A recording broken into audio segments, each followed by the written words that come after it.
Bogus बियाणांमुळे शेतकऱ्यांवर दुबार पेरणीची वेळ आली आहे। वाशिम तालुक्यातील भटुमरा गावातील प्रकारे शेतकऱ्यांवर आर्थिक संकट उभं ठाकलंय। शेतकऱ्यांचा आवाज जय महाराष्ट्रवर सध्या पाहायला मिळतोय, त्यामुळे बोगस बियाणांमुळे शेतकऱ्यावर दुबार पेरणीची वेळ आली आहे।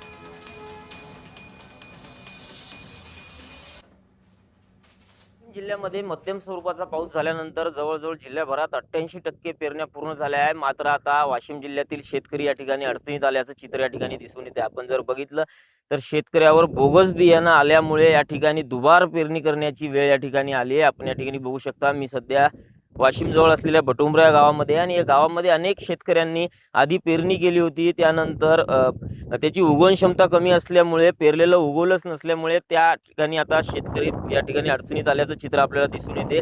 आधीची पेरणी आम्ही पाणी पडल्याच गुरुवार 25 तारीख पेरणी केली आणि बियाण अग्रवाल कंपनी चाललेलं आहे। तर आपण पहिलेच तर बियाण समजा असं लोकांचे कर्ज काढून घेतलेलं बियाण खत बी होतं। 3 बॅगा होत्या आपल्या, 4 एकर जमीन आहे आपल्याकडे। एक बॅग आम्हाला कमी पडल्याच्या घरचीच टाकली, पण ती चांगली निघली। घरची जे टाकली ते तरी चांगले निघले। जी बियाणं आणली होती बॅग ते बॅगा तीनही फेल गेल्या।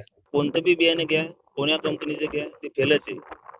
याच्याकडे जर सरकारनं असं ध्यान जर दिलं की बाबा बियाणे कंपनी डबल जर यायला लागली आम्हाला पेरायची, याला जबाबदार सरकार आहे ना।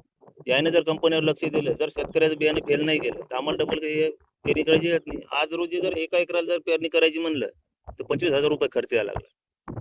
डबल जर करायचं म्हणलं ते 50 व्हायला लागले। पैसा आणायचं कुठून एवढं? विशाल राऊत, जय महाराष्ट्र न्यूज, वाशिम।